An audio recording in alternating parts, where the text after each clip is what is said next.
Hello, ఈ వీడియోలో మనము BSc second year 4th semester మ్యాథ్స్లోని యూనిట్ 1లోని గ్రూప్ యొక్క డెఫినేషన్స్ గురించి తెలుసుకోబోతున్నాము. ఇక్కడ ముందుగా definition of a group let G be a non empty set and a b binary operator, then and algebraic structure G, is said to be a group if it satisfies the following axioms అంటే properties.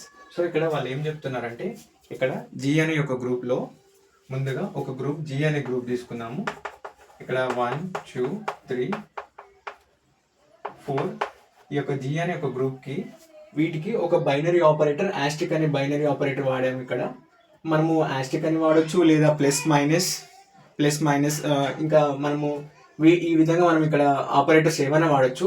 ఈ definition ప్రకారం ఇక్కడ మనం ఏం తీసుకున్నామంటే, G అనే గ్రూప్కి ఆస్టిక్ అనే బైనరీ ఆపరేటర్ తీసుకున్నాము. ఇక్కడ ఏంటంటే G, asterisk is set to be A group అని ఎప్పుడు అంటామంటే, G, ఆస్ట్రిక్ అనేది మనం గ్రూప్ అని ఎప్పుడు అంటామంటే, ఒకవేళ ఈ G, ఆస్ట్రిక్ అనేది closure property, closure law, associative law, identity law, inverse law, commutative law, ఈ 5 లాస్ ఈ G, ఆస్ట్రిక్ అనేది సాటిస్ఫై చేస్తే ఈ G, ఆస్ట్రిక్ ని మనము గ్రూప్ అని డిఫైన్ చేస్తాం. ఓకే, ముందుగా ఇప్పుడు మనం ఇందులో నుంచి ఇప్పుడు ఫర్ సపోజ్ ఇక్కడ ఏం చెప్తున్నారంటే, ముందు క్లోజర్ లా సాటిస్ఫై చేయాలి వీటికి. అంటే for all A, B belongs to G implies A Austric B belongs to G.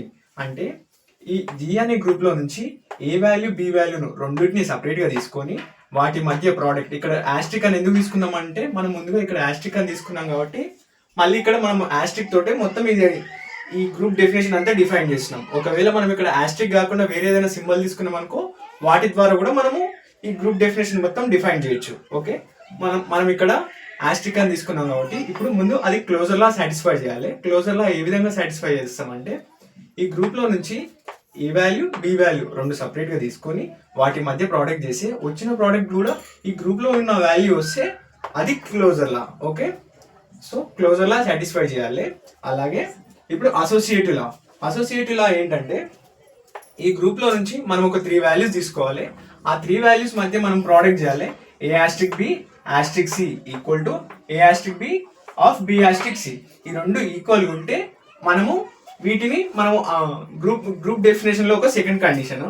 అదే విధంగా ఇన్వర్స్ లా ఏంటంటే, for all A, B belongs to G such that E belongs to Z is an identity element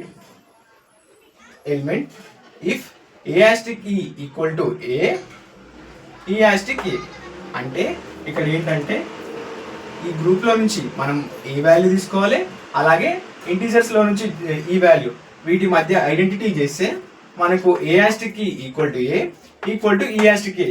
ఇప్పుడు ఈ value వచ్చింది అనుకో, మనకి ఏ value అనేది మనకు వచ్చిన వాల్యూ కూడా ఈ గ్రూప్ లో వచ్చిన ఏ వాల్యూ కూడా ఈ గ్రూప్ లో నుంచి ఉంటే మనకు ఐడెంటిటీ లా సాటిస్ఫై చేసినట్టు. ఓకే, అదే విధంగా మనకు ఇన్వర్స్ లా ఏంటంటే, ఈ గ్రూప్ లో నుంచి ఫర్ సపోజ్ ఒక వాల్యూ వన్ తీసేసినాం అనుకో, వాటి యొక్క ఇన్వర్స్ వాల్యూ కూడా తీసుకొని మనం వాటి మధ్య మల్టిప్లికేషన్ చేస్తే మనకు ఐడెంటిటీ వాల్యూ వస్తే వచ్చిన ఐడెంటిటీ వాల్యూ కూడా ఈ గ్రూప్ లో ఉంటే అది మనకు ఇన్వర్స్ లా అవుద్ది. ఓకే, అదే విధంగా ఇప్పుడు కమ్యూటేటివ్ లా ఏంటంటే, ఈ గ్రూప్ లో నుంచి మనం ఏ వాల్యూ బి వాల్యూ తీసుకొని వాటి మధ్య మల్టిప్లికేషన్ పర్ఫామ్ చేస్తే a asterisk b equal to b asterisk a చేస్తే అవి రెండు సాటిస్ఫై అయితే మనకు కమ్యూటేటివ్ లా కూడా సాటిస్ఫై అయినట్టు. ఓకే, ఇప్పుడు మొత్తానికి ఏంటంటే, ఈ 5 లాస్ సాటిస్ఫై చేస్తే ఈ G, ఆస్ట్రిక్ ని మనము గ్రూప్ అని పిలుస్తాం.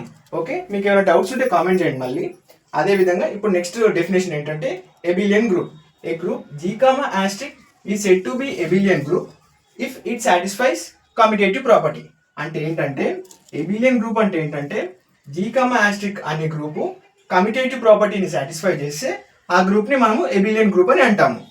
అదే విధంగా సెమీ గ్రూప్ అంటే ఏంటంటే, ఏ గ్రూప్ G, ఆస్ట్రిక్ ఇక్కడ మనం ఆస్ట్రిక్ అని తీసుకోవచ్చు, లేదా వేరే ఏవన్నా తీసుకోవచ్చు, ప్లస్ మైనస్ అదే విధంగా వేరే వాల్యూస్ కూడా తీసుకోవచ్చు.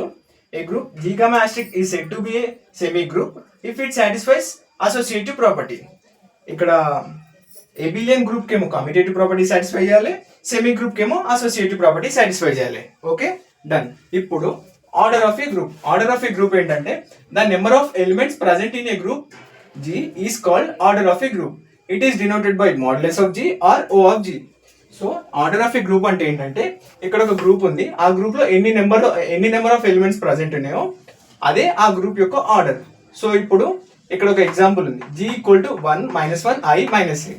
సో ఇప్పుడు then modulus of g equal to 4 అంటే ఈ గ్రూప్ లో ఎన్ని ఎలిమెంట్స్ ప్రజెంట్ ఉన్నాయి, 1 - 1 i - i 4 ఎలిమెంట్స్ ప్రజెంట్ ఉన్నాయి కాబట్టి ఈ గ్రూప్ యొక్క ఆర్డర్ ఎంత అంటే 4.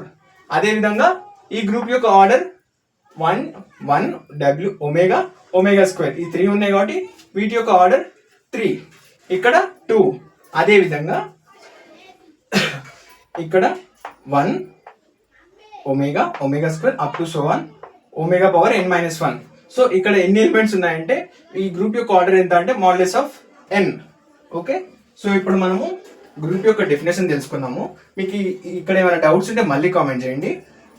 అలాగే ఇప్పుడు మనం ఇక్కడ గ్రూప్ యొక్క డెఫినేషన్ తెలుసుకున్నాము, ఎబిలియన్ గ్రూప్ యొక్క డెఫినేషన్ తెలుసుకున్నాము, సెమీ గ్రూప్ యొక్క డెఫినేషన్ తెలుసుకున్నాము, ఆర్డర్ ఆఫ్ ఏ గ్రూప్ అయిపోయింది. ఇప్పుడు గ్రేటెస్ట్ కామన్ డివైజర్ GCD ఇది ఏ విధంగా కనుక్కుంటామంటే ఇప్పుడు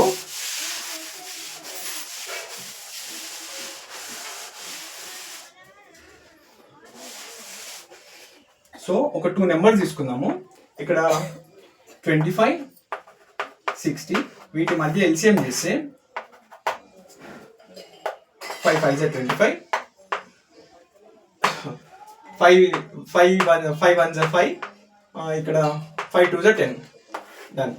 5 రాదు ఇక్కడ, 5 1 5, ఇక్కడ 12 1 ఒక్క నిమిషం, 5 1 5, 12 యాస్టిస్గా రాసేసిన.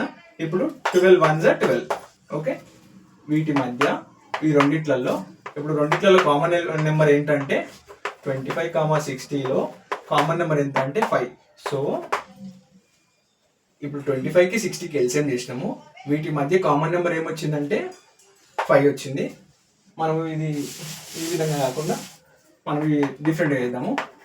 ఇప్పుడు 25 ఉంది, 1 టేబుల్లో, 2 టేబుల్లో రాదు, 3 టేబుల్లో రాదు, 4 టేబుల్లో రాదు, 5 5 25, 6 టేబుల్లో రాదు, 7 టేబుల్లో రాదు, 8 లేదు, డైరెక్ట్ 25. డన్. ఇప్పుడు నెక్స్ట్ 60, 1 టేబుల్ వస్తుంది, 2 టేబుల్ వస్తుంది, 2 టేబుల్ వస్తుంది, అలాగే 3 టేబుల్లో వస్తుంది, 4 టేబుల్లో 60/4 వస్తుంది, 5 టేబుల్లో కూడా వస్తుంది, 6 టేబుల్లో వస్తుంది, అలాగే ఇప్పుడు ఇంకా 12 టేబుల్లో కూడా వస్తుంది. Okay, done. ఇప్పుడు ఇక్కడ ఏంటంటే 25 ఈ టేబుల్స్లలో వస్తుంది, 60 ఈ టేబుల్స్లలో వస్తుంది. ఇప్పుడు ఏంటంటే ఈ రెండింటి మధ్య 25 60 కామన్గా ఏ టేబుల్లో వస్తుంది అంటే the greatest common divisor definition ఏంటంటే the GCD of any 2 integers a and b at least one of which is non zero is the largest common divisor of a and b. It is denoted by GCD of a, b or simply a, b. అంటే ఏంటంటే ఇప్పుడు మనం ఒక example తీసుకున్నాము, 25 60 వీటి యొక్క factors ఇవి ఏ టేబుల్లో మల్టిప్లై అవుతాయో రాసుకున్నాము, ఇక్కడ 60 కూడా ఏ టేబుల్లో మల్టిప్లై అవుతుందో రాసుకున్నాము. ఇక్కడ ఏంటంటే రెండిట్లలో కామన్ గ్రేటెస్ట్ నెంబర్ ఎంత ఉందంటే 5. సో ఇప్పుడు మనం ఏమన్నా రాయొచ్చు అంటే GCD ఆఫ్ 25, 60 ఏంటంటే 5. ఓకే, అదే విధంగా మనకు GCD వచ్చేసింది, గ్రేటెస్ట్ కామన్ డివైజర్ వచ్చేసింది. ఇప్పుడు నెక్స్ట్ ఏంటంటే రిలేటివ్లీ ప్రైమ్. రిలేటివ్లీ ప్రైమ్ అంటే ఏంటంటే ఇప్పుడు ఇదే టేబుల్స్ తీసుకున్నాము, 15 23 ఇవి ఏ టేబుల్లో పోతుందంటే 1 టేబుల్ వస్తుంది, 3 5 15 వస్తుంది, 5 3 15 వస్తుంది, అలాగే 15 టేబుల్ వస్తుంది, అలాగే 1 టేబుల్ వస్తుంది, 23 ఏ టేబుల్లో రాదు, 23 డన్, ఎందులో రాదు, 23 ప్రైమ్ నెంబర్. Okay, done.